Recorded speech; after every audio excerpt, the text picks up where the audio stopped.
Em 2267, os humanos agora estavam vivendo em estações espaciais superlotadas na órbita da Terra. Aqueles com dinheiro suficiente escaparam para o Planetária, onde podem começar uma nova vida. Laura quer poder se juntar à sua irmã, então ela aceitou um trabalho na nave de carga Cassandra, como médica da tripulação, pelo dinheiro. A viagem para a estação número 42 levará 4 anos para chegar e mais 4 para voltar. Então a tripulação entrará em criosono e se revezará, ficando acordada uma pessoa por vez durante 8 meses para vigiar as coisas. Antes de partir, a Laura envia a sua irmã uma última mensagem de vídeo, que levará alguns anos para chegar até Aria. Quando embarca na Cassandra, Laura conhece a tripulação: o Capitão Lacroix, o primeiro oficial Lindenberg, o administrador de sistemas Yoshida, Brakov e Vespucci. Há também o Decker, o marechal do céu enviado pelo governo, porque ultimamente as naves têm sido atacadas pelo grupo radical neoludita que são contra viver dentro de máquinas. O líder deles, Bruckner, ainda estava à solta depois de bombardear algumas estações, então eles têm que ficar bem atento a ele. A tripulação entra em criosono e tudo corre pacificadamente por 3 anos.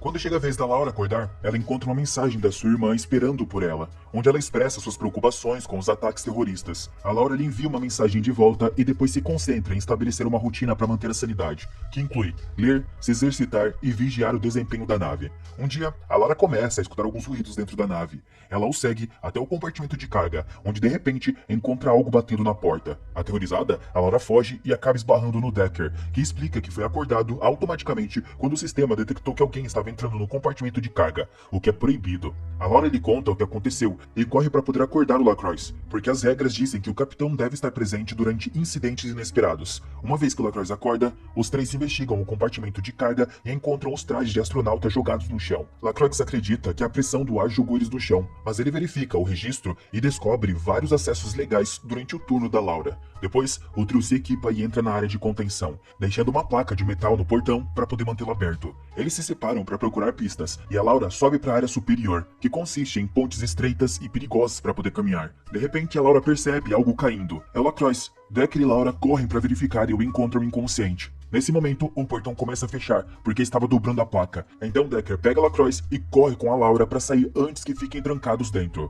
Quando conseguem sair, Lacroix estava morto e nenhum RCP o traz de volta. Como isso é uma emergência, agora toda a tripulação deve ser acordada. Seguindo o protocolo, Lindenberg se torna o capitão e imediatamente atribui tarefas. Yoshida deve inspecionar os registros para atividades suspeitas. Laura deve fazer uma autópsia no Lacroix. Brakov e Vespucci devem consertar o portão. Durante a autópsia, Laura confirma que Lacroix morreu ao cair. Ela também descobre que um dos olhos dele é um implante. Ela e Decker conectam um olho ao computador e verificam a gravação dos últimos momentos da vida dele. Para sua surpresa, Lacroix encontra uma unidade de contenção aberta com um aviso de risco biológico, o que não faz sentido, pois deveriam estar transportando materiais de construção. Enquanto Brakov e Vespucci descobrem que o mecanismo do portão de alguma forma quebrou, a Laura e Decker retornam ao compartimento de carga e usam o crachá do Lacroix para investigar os containers do vídeo. Eles vão mais a fundo e encontram todas as unidades conectadas por grossos canos. Uma inspeção mais detalhada revela uma grande surpresa. Há humanos adormecidos dentro de todas elas. Eles chamam Brakov e Vespucci para ajudá-los a mover uma unidade com uma criança para fora do compartimento, o que aciona um alarme no sistema e todas as unidades começam a se mover.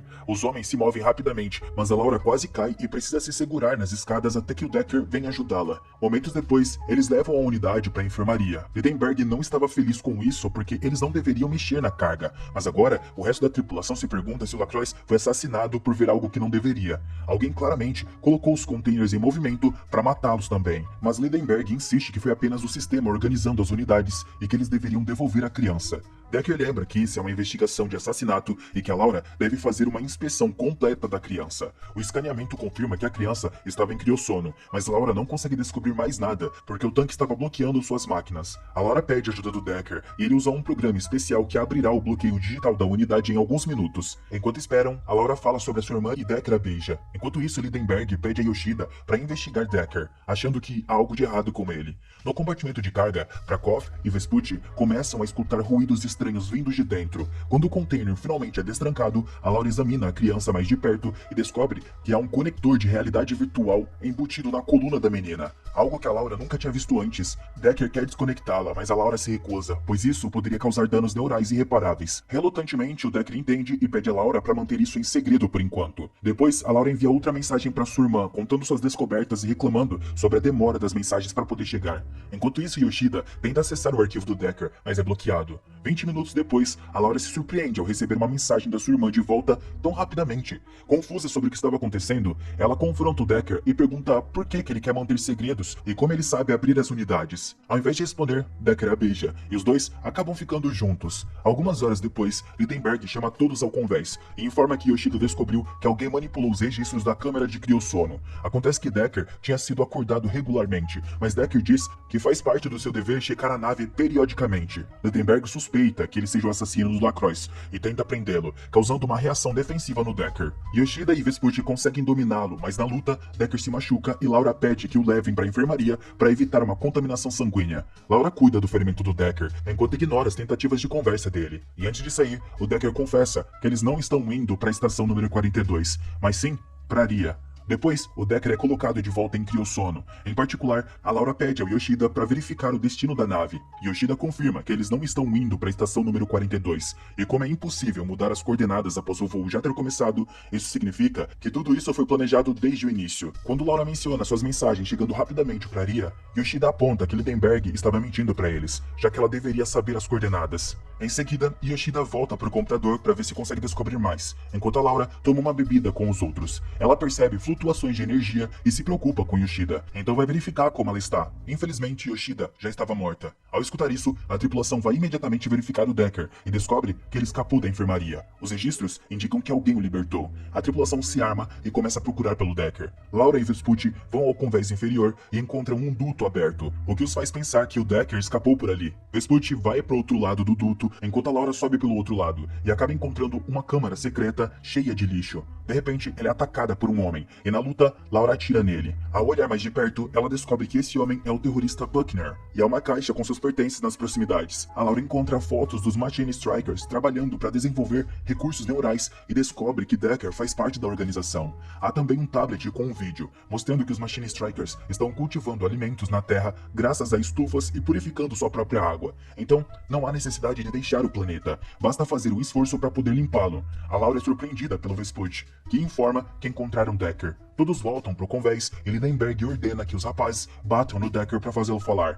O Decker explica que Aria é apenas uma simulação e que as pessoas nos containers estão sendo usados como unidades neurais. O governo estava mentindo, porque se as pessoas soubessem que parte da Terra é habitável novamente, o sistema iria desmoronar. Decker admite que Buckner enlouqueceu e matou a tripulação, mas não Yoshida. Vespucci e Prakov levam Decker enquanto Lidenberg pede a Laura que termine com a criança para poder enviá-la de volta ao compartimento de carga. Lidenberg também quer que a Laura volte ao criossono, prometendo assumir o turno. Ficando desconfiada, Laura pega sua arma, mas a Lidenberg é mais rápida. A desarma e a amarra. Lidenberg explica que o assentamento em Aria, na verdade, falhou, e a simulação é apenas temporária, até que eles consigam encontrar um novo planeta para terraformar. Essa simulação permite que as pessoas permaneçam vivas com esperança, e Lidenberg não permitirá que ninguém atrapalhe. Então, ela matará Laura e Decker com a desculpa de que eles mataram o capitão.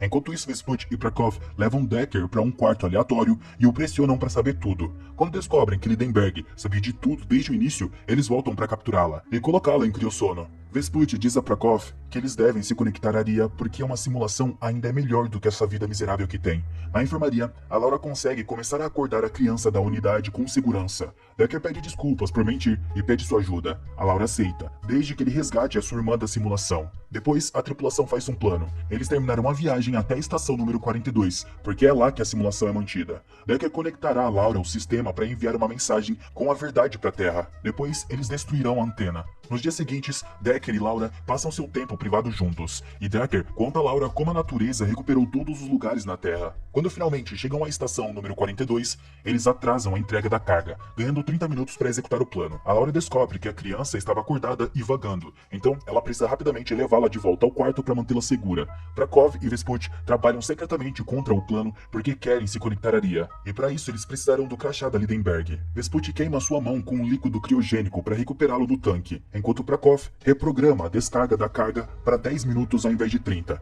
Em seguida, usam o crachá para acessar as unidades e desconectar duas pessoas para tomar os seus lugares na simulação. Quando o sistema se prepara para o protocolo de entrega, ele acorda Lidenberg. Enquanto isso, Decker faz uma caminhada espacial para colocar explosivos na antena da estação antes de procurar o container de Aria, que ele encontra rapidamente. A Laura decide se juntar a ele, mas o seu traje começa a dar mau funcionamento, e Decker precisa pegá-la antes que ela se perca no espaço. Decker explica a Laura que as unidades não podem ser simplesmente desligadas sem sem matar as pessoas dentro. Então a Laura pede para ser conectada à simulação para encontrar a sua irmã e enviar a mensagem. Nesse momento, a nave começa a entregar a carga automaticamente, significando que eles têm apenas alguns minutos antes que a nave comece a viagem de volta. O Decker conecta a Laura à Ria e ela fica chocada ao aparecer na floresta mais bonita que já viu. Em uma casa próxima, a Laura se reúne a sua irmã e seus filhos e chora por ter que destruir a felicidade deles. Ela corre para a floresta e grava uma mensagem para a Terra explicando a verdade sobre Ria, terminando um pouco antes do Decker acordá-la, com más notícias. Como a célula do jato da Laura estava quebrada, Decker deu a dele para ela, significando que apenas ela pode voltar à nave. A Laura não quer deixá-lo, mas Decker a lembra que ela deve proteger as crianças, pois ela é a única prova que eles têm. De repente, os propulsores da nave são acionados, empurrando os dois para longe da estação. Decker usa um empurrão para soltar a Laura e se afastar no espaço. Lamentando, mas determinada, a Laura usa jetpack para entrar na nave com segurança, pouco antes da antena da estação explodir. Enquanto a nave entra em modo de piloto automático para iniciar o voo de volta, a Laura vai procurar a garota e esbarra em Lindenberg. Uma luta se inicia entre as duas mulheres, e quando Lindenberg pega um machado, ela acidentalmente quebra um tanque de gás. A Laura usa isso para empurrar Lindenberg para uma câmara de descompressão, prendendo ela lá. Então, a saída da câmara se abre e Lindenberg é ejetada no espaço. Depois, a Laura procura a criança e a encontra calmamente fazendo uma refeição. As duas começam uma nova rotina para a viagem de volta, enquanto a mensagem da Laura chega às estações ao redor da Terra, informando as pessoas sobre a verdade. Então tudo é finalizado.